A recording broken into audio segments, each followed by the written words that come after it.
సద్గుణరాశి నీ జాడలను నా ఎదుట నుంచుకొని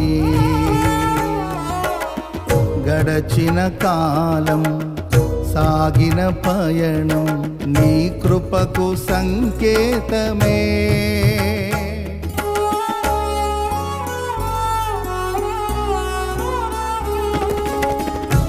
సద్గుణరాశి నీ జాడలను నా ఎదుట నుంచుకొని గడచిన కాలం సాగిన పయనం నీ కృపకు సంకేతమే. కృప వెంబడి కృప పొందగా